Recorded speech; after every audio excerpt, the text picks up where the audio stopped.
Okay, so long overdue mission here on old Clyde. We're gonna do a little electrical work today. Hook up to this, just put a brand new Toyota battery on this thing. I don't know how old the old one was. There's the day walker. He's gonna help me today because I have no idea what I'm doing. So the goal today is to use this DC-DC charger. We're gonna hook up these two house batteries. We've got a 5-switch panel with a 12-volt plug for the fridge. That's got USBs in it. We're gonna install a circuit breaker. And all that stuff's gonna go into this hole that we left when we built the kitchen. Fortunately, we've got a hole right in the floor right there, so we can run the wiring through that.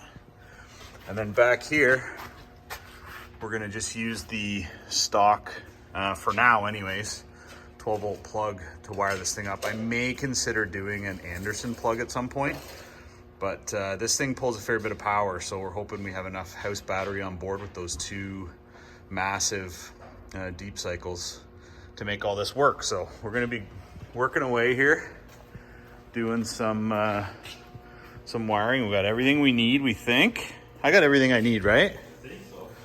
Well, I'm just following whatever you... I'll tell you no. So we'll figure it out, but yeah, here we go, doing some wiring on old Clyde today. Whoop. Go.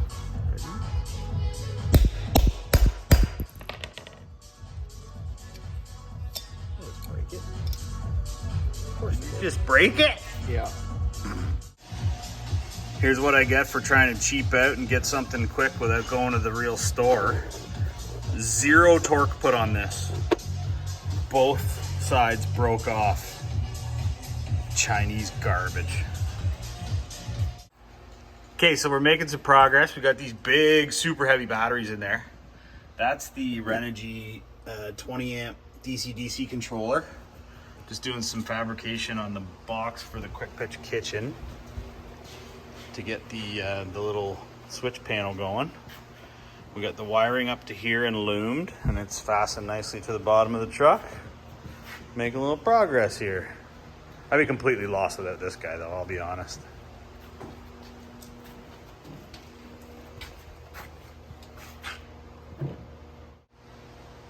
Okay, so we're all wired up.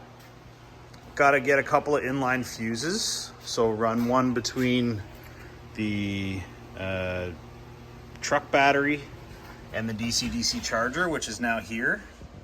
That's now wired to the two house batteries, which are run in parallel, which are in turn run through power wire over here to our switch panel, which is showing voltage, and the fridge is running.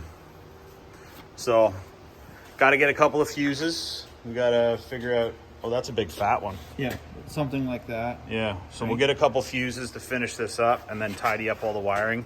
These are all now live, so we need to, obviously terminate those or get them plugged into something.